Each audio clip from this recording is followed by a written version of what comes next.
Hi, I'm Justin Moorman. And I'm Katie Thornton, and this is the Re-Education of Schools podcast, where we have open, honest conversations about how to better understand social-emotional learning, trauma-informed care, the whys behind student behavior, and how to help kids navigate it all as they go through school and life. All right, welcome back to our next episode, Landslide, the importance of self-reflection. Hey, before we start, as always, if you've enjoyed listening to this podcast, we'd really appreciate if you gave us a 5-star review on whatever platform you listen on. It just helps us get this content out to other people and helps us keep the conversation going in general. So we would really appreciate that. Landslide, importance of self-reflection. What is reflection in general, Katie? And then why does this matter? I think when you talk about any good teaching cycles, there's always a component of self-reflection. And if you're really looking at improving yourself and really understanding yourself well, you have to have reflection as a key component. So the activity of thinking about your own feelings and behavior and the reasons that may lie behind them is the kind of like the definition of self-reflection. Yeah. Yeah. So I think just continuing, I was really looking into researching a little bit about the somatic healing piece, talk about the polyvagal theory and just that whole neuro healing piece. This comes up a lot. It's really understanding yourself and your body and your past and those kind of things to help kind of heal and move forward. So, but I think you could apply this for teaching or relationship practices or habits or behavior. Any of those kind of things require self-reflection to improve. Yeah, no, that's good. I was just thinking two things. One, if I didn't jump in and start talking and I just kept shaking my head at you, I wonder if you would keep talking. Like, it works, not that happened, it? but like I think maybe that would happen for you. Yeah. Because you like to fill the space sometimes. You know, that's a reflection point. I do that all the time. It is. I know. All right. So I went with 2 quotes is how I kind of looked at this for what reflection was and then why does it matter. The first one is by a lady named Angelina Francis. If that's somebody that's super famous and I should know who it is. I don't. I got the impression that maybe she wasn't super famous though. But self-reflection, this is her quote. It's maybe super offensive to Angelina, the way I just said all that, but don't be offended. Wasn't meaning it that way. Self-reflection involves being present with yourself and intentionally focusing your attention inward to examine your thoughts, feelings, actions, and motivations. I think that's a pretty big deal for like what reflection is, because like moving forward, we'll kind of talk about this more, but I think that's a big deal. I think that's something that's also hard for a lot of people to do. And then the second one is a quote from Emily P. Freeman. She is the author of The Next Right Thing, as well as other books, and then also does a podcast called The Next Right Thing. Great person to listen to if you're in the spot of making a decision or in a decision-making spot in life. Kind of walks you through some of the ways to do that, which is helpful. But she said the best indicator of life-giving decisions for the future is paying attention to the choices we've made in the past. So kind of why does reflection matter? I was taking it as looking at her quote and thinking, hey, if we are not looking back on the decisions we've made before, then we're really not well-informed or informed enough probably in the decisions we're making for the future. So I thought that was really important. All right, so what does neuroscience say about reflection and how does it impact us as humans? All right, so self-reflection is theorized to occupy about 50% of our waking life. Didn't really think about it like that, how much we are just naturally programmed to be reflective. Unlike the rest of our thinking, it arises seemingly of its own volition instead of its response to specific stimulus. So it's often called stimulus-independent thinking. So I've talked about things before in the podcast, and I know when we've trained staff and those kind of things, we've talked about the default mode network. So this is important because it is identified through functioning neuroimaging as the unique set of connections through which the brain engages in activity that establishes the boundaries between self and the outside world and leads to an evaluation of personal traits and characteristics. So it is your set of neural pathways that are automatically operating. Okay. Essentially. And then a relation to a group of expectation or social norms. So when we see trauma-based behavior, those kind of things, that it doesn't wire within the default mode network, right? So then we're constantly having to rewire those neural pathways to become a natural path. So this is part of our natural rhythm of human behavior because of this. And then self-awareness and self-regulation are key to better execute function and decision-making.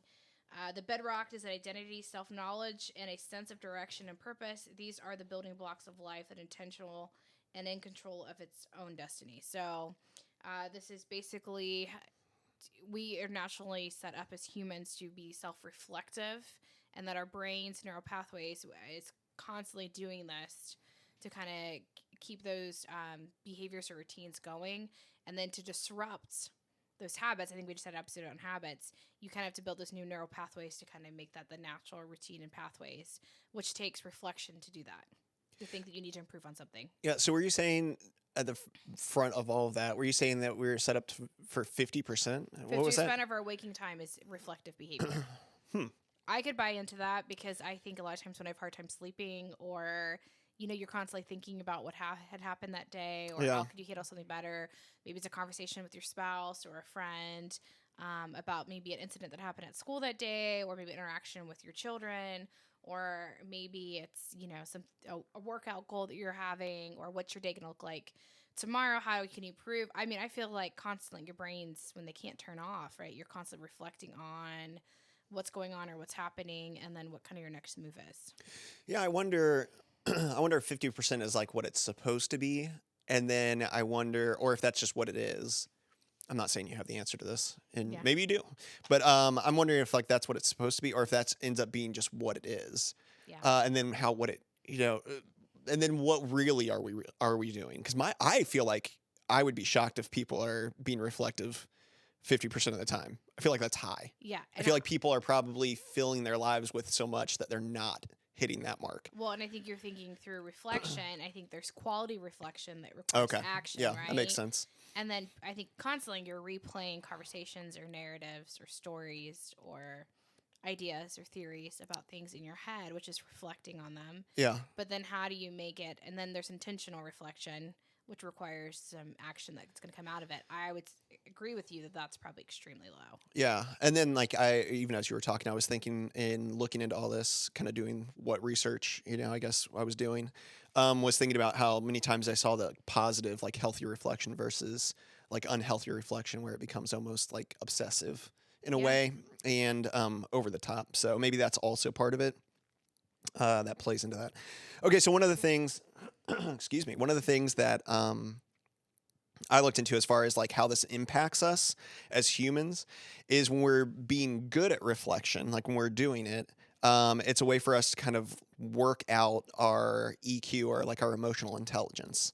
So it helps us improve in that area. Mostly it leads to things like increased self-awareness. These all end up being like parts of how we measure people's emotional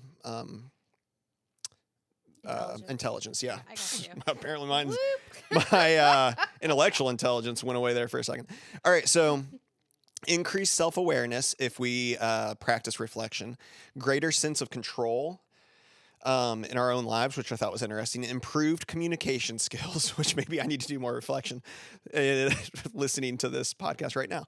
And then I thought this one was interesting, deeper alignment with our core values. So basically, to give more of an explanation of this one, it's like understanding what you believe in and why. So it lessens cognitive dissonance, which is the discomfort you may experience when your behavior doesn't align with your values. So when we're out there not acting the way that we feel like we should be acting based off of our values, we have an increased cognitive dissonance. And so this lessens that, our self-reflection, because we have a deeper alignment with our core values. And then increases our decision-making, or we have better decision-making and increased accountability as well. So all those things are going to play into, and again, when we talk about EQ so much, that's kind of like a lot of those soft skills, I guess we would ultimately say, just in life. And then ultimately so much of that part of ourselves, that emotional part of ourselves, comes down to relationship with not just ourselves, but with others as well. And so our ability to have relationship with others is going to increase ultimately because of the practice of self-reflection, because we are going to have a higher EQ, which is kind of interesting. Have you seen Inside Out 2 yet? I still have not. Okay, so this reminds me of, spoiler alert. Come on. It talks about Riley's, the main character's, belief system, and they're going through basically the adolescent brain.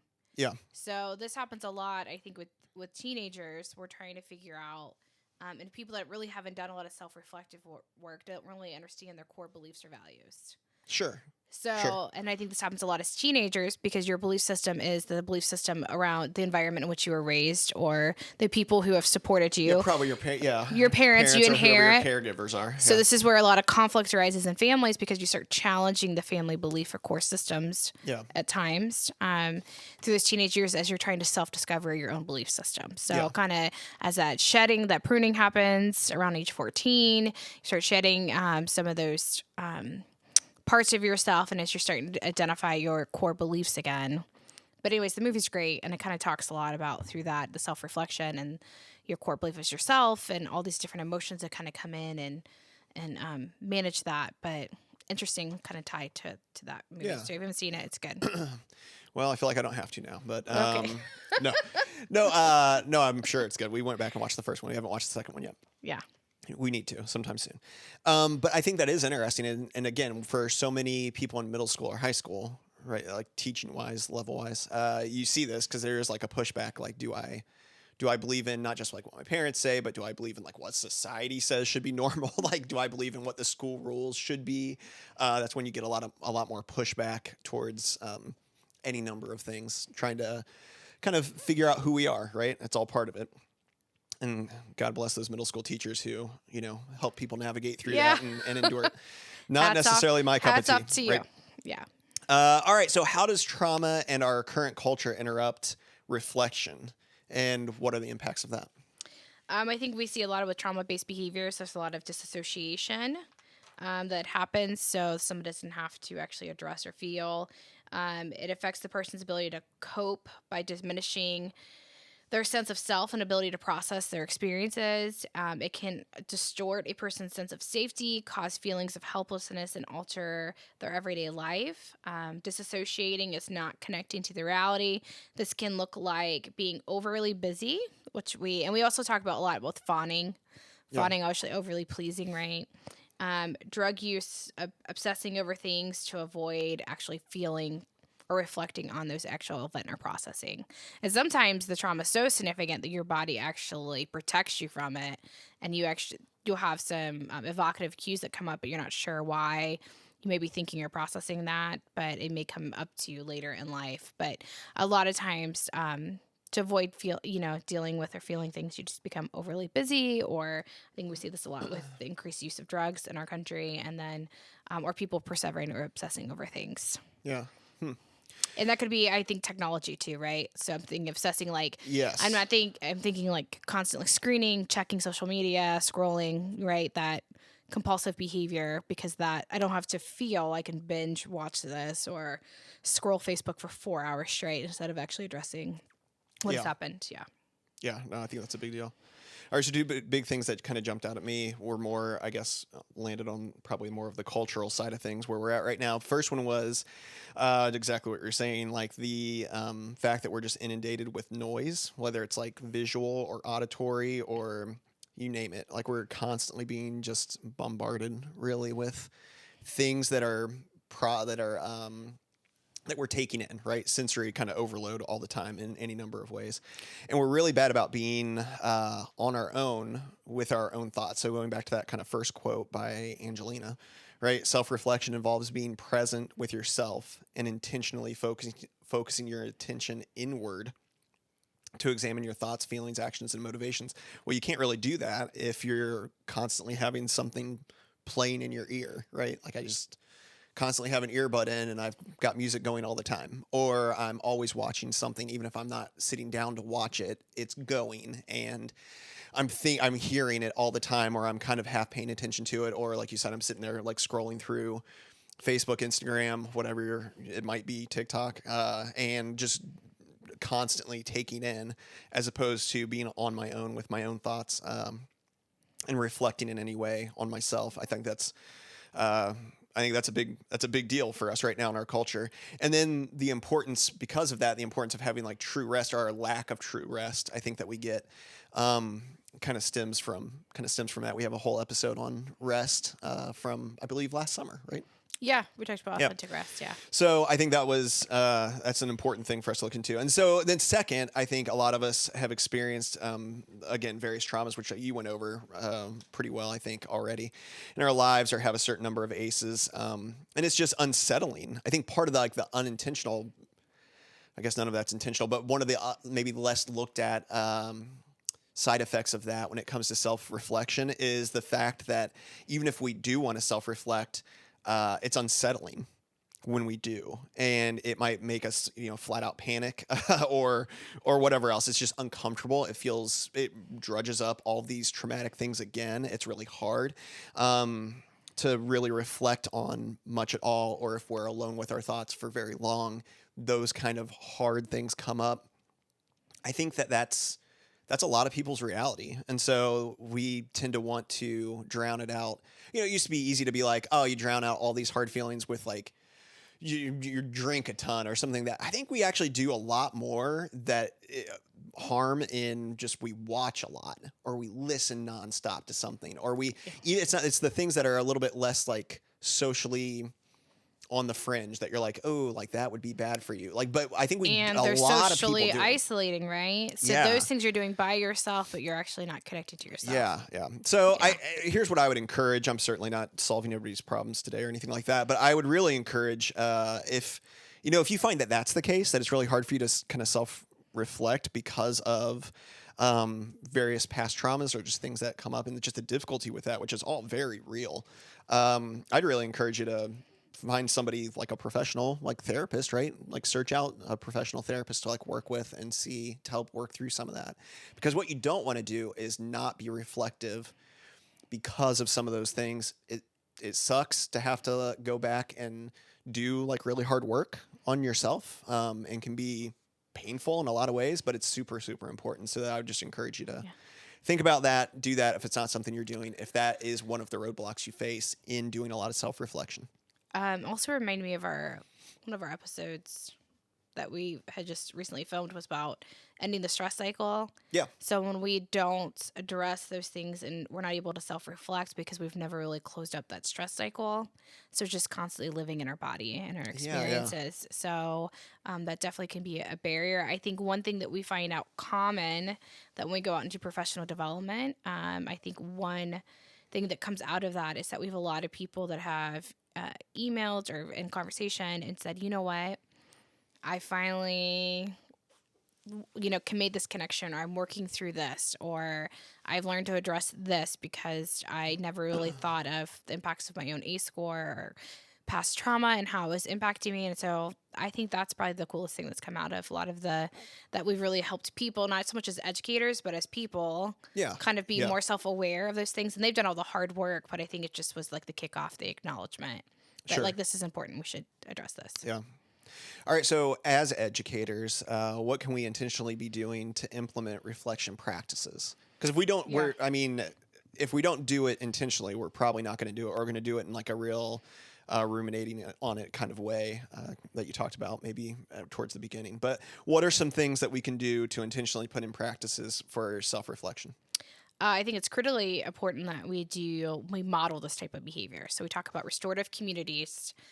Restorative communities get together. If you have a really strong classroom network, your kids are constantly reflecting on, how do you think that went? What do you think we can improve? Let's celebrate our successes.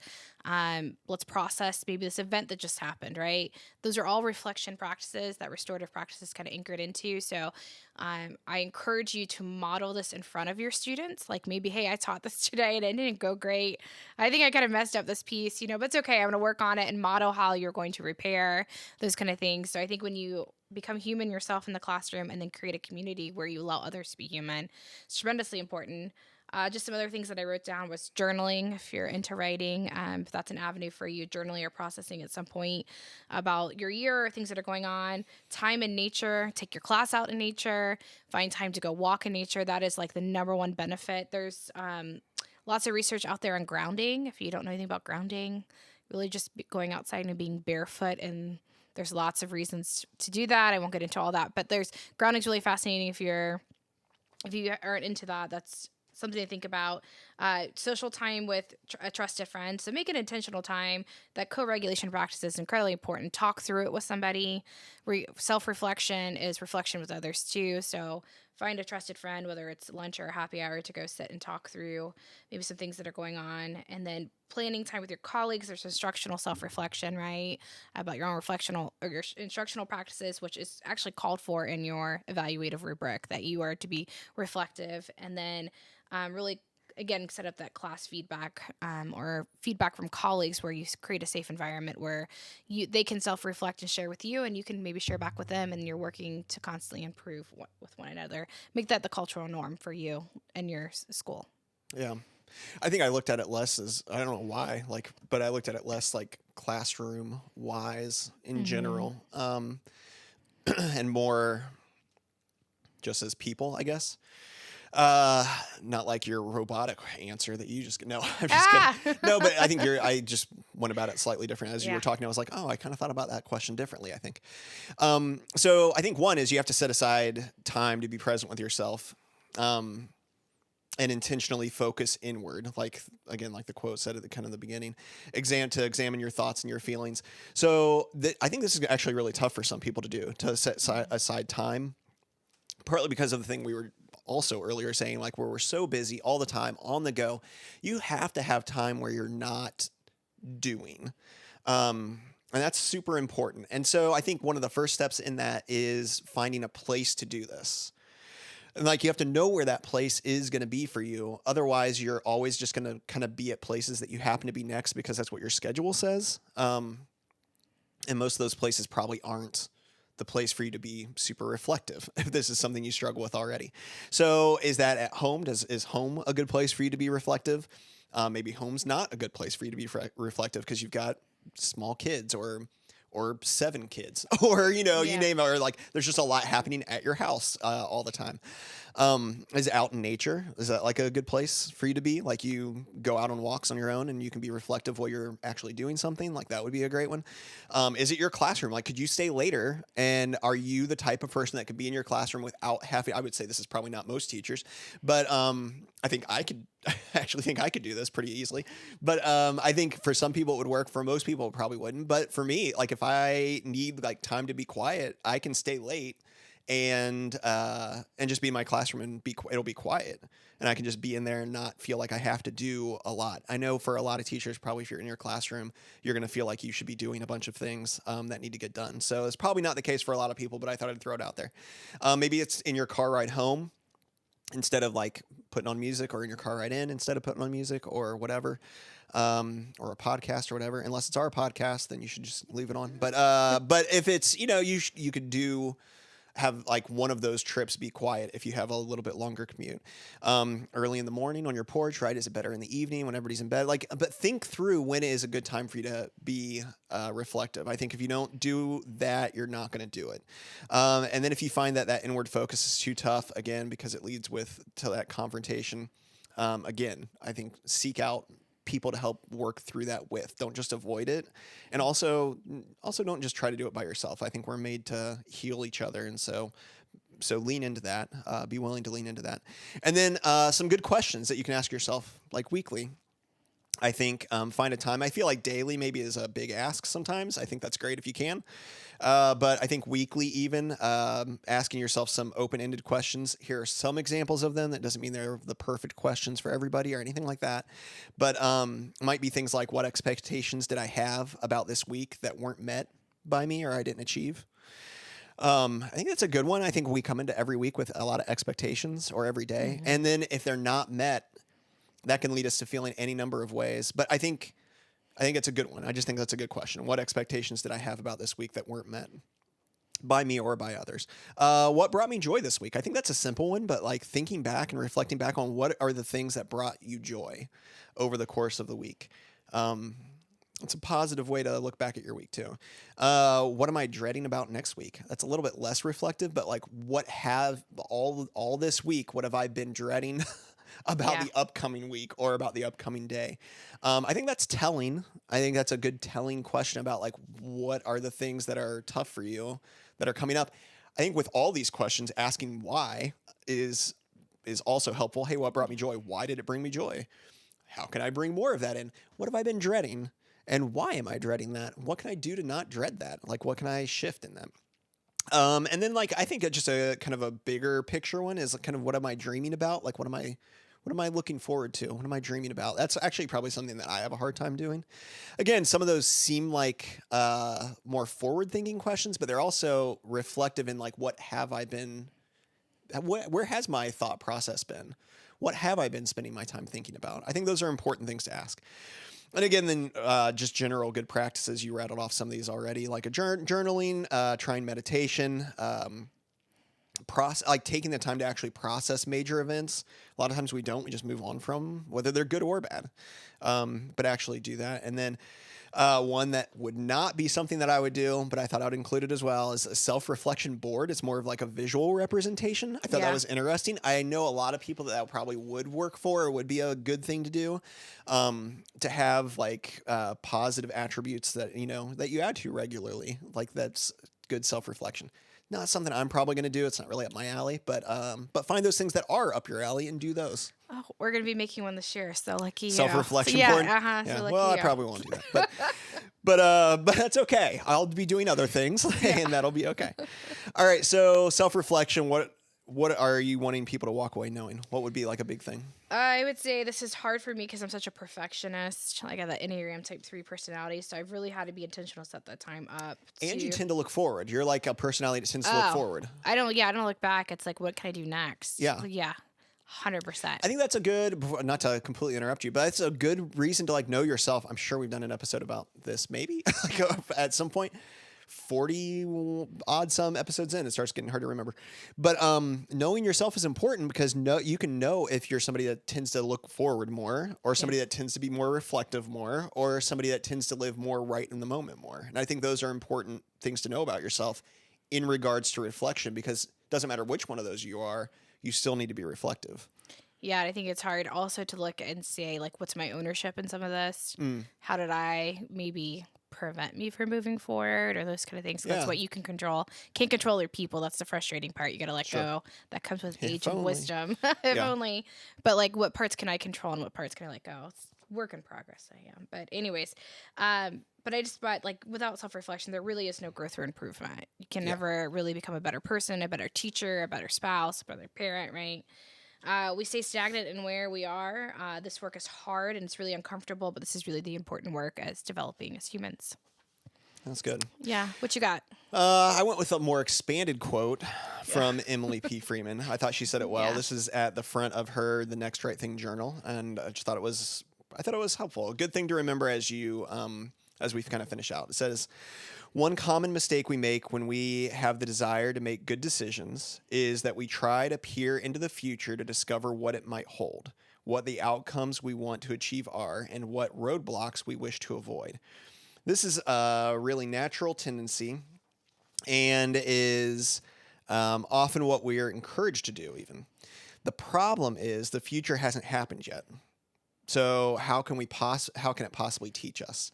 Instead of looking ahead and guessing about outcomes, let's look back and gather information. The best indicator of life-giving decisions for the future is paying attention to the choices we've made in the past. Now, I think that's an important thing for us to remember. If we want to make good decisions for the future, if we want to make improvements on ourselves moving forward, we have to gather good data from the past. And that's the only way we can do it. And so you have to be able to reflect on that and then use that information to help guide you for the future. Doesn't mean you can't plan for things that haven't happened in the past before or anything like that. You need visionaries, absolutely. But I think it's important to not, it would be a mistake for us to ignore the information that the past is giving us as we are moving forward. That's kind of what MTSS is all about, right? That multi-tier system of supports within schools tells us we have to use data and track behavior. So this would be no different in terms of making informed decisions for yourself and what's best. Look at your past. Yeah. Well, we appreciate you guys joining in the conversation as always. It's exciting to talk about all of these kind of things. I mean, some stuff is easier, some stuff is harder to discuss and to work on yourself, but we just appreciate you joining in and coming along with us. If this was an interesting episode to you, like it and share it. If it wasn't an interesting episode to you, but you know somebody who it would interest, hey, share it with them, pass it on to them. Maybe pass it on to your team, pass it on to family members that aren't in education. We are increasingly, it seems like, moving into the world of just people as opposed to just solely the world of education. And so if there's somebody that you know that maybe isn't in our educational world but could benefit from some of these episodes, pass it on to them. We would love for you to do that and to be able to make impacts in their lives in different ways as well. Yeah, and if I would say one action item is I would encourage everybody, including myself, this will be something I'll try to work on, is really set up a couple times a week where you have some dedicated reflection time this school year. I think it would bode you well in terms of educator self-care and really having a better school year. So set up that time in that space, whatever it looks good for you. Be intentional, put it on the calendar, make it happen. Yeah, absolutely. Absolutely. Yep. All right. Like the episode, share the episode, give us reviews, all of those things, and let's go out there and do the work. Let's go do it.